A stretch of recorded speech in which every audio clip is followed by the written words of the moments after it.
മുസ്ലിം ലീഗിന്റെ സ്ഥാനാർത്ഥി പട്ടിക പുറത്തുവന്നതോടെ പട്ടാമ്പി നിയമസഭാ സീറ്റ് കോൺഗ്രസിന് തന്നെയെന്ന് വ്യക്തമായി. പാണക്കാട് സാദിഖ് അലി ശിഹാബ് തങ്ങളാണ് മുസ്ലിം ലീഗിന്റെ സ്ഥാനാർത്ഥി പട്ടിക പ്രഖ്യാപിച്ചത്. 2 സീറ്റുകളിൽ മാത്രമാണ് സ്ഥാനാർത്ഥികളെ പ്രഖ്യാപിക്കാത്തത്. പുനലൂരും ചടയമംഗലവും വെച്ചുമാറുന്നതിലും കോങ്ങാടും ചേലക്കരയും വെച്ചുമാറുന്നതിലും തീരുമാനമാവാത്തതാണ് 2 സ്ഥാനാർത്ഥികളെ പ്രഖ്യാപിക്കാത്തതിനുള്ള കാരണം. ഇതോടെ കോൺഗ്രസിന് തന്നെയാണ് പട്ടാമ്പി സീറ്റ് എന്നതിൽ തർക്കമില്ല. ഇന്നോ നാളെയോ കോൺഗ്രസ് സ്ഥാനാർത്ഥി പട്ടിക പുറത്തുവരുമെന്നാണ് വിവരം. കോൺഗ്രസ് സ്ഥാനാർത്ഥികളായി 2 പേരുകളാണ് മണ്ഡലത്തിൽ ഉയരുന്നത്. KPCC മെമ്പർ റിയാസ് മുക്കുളിയുടെയും പട്ടാമ്പി നഗരസഭാ ചെയർപേഴ്സൺ TP ഷാജിയുടെയും പേരുകളാണ് അന്തിമ പട്ടികയിലുള്ളത്.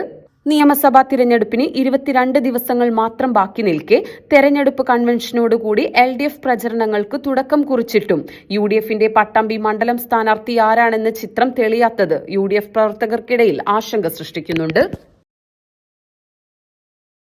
21 ലക്ഷത്തോളം സന്തുഷ്ടരായ ഉപഭോക്താക്കളും 2 ലക്ഷത്തോളം തിമിര ശസ്ത്രക്രിയകളും പൂർത്തിയാക്കിയ മലബാറിലെ ഏക കണ്ണാശുപത്രി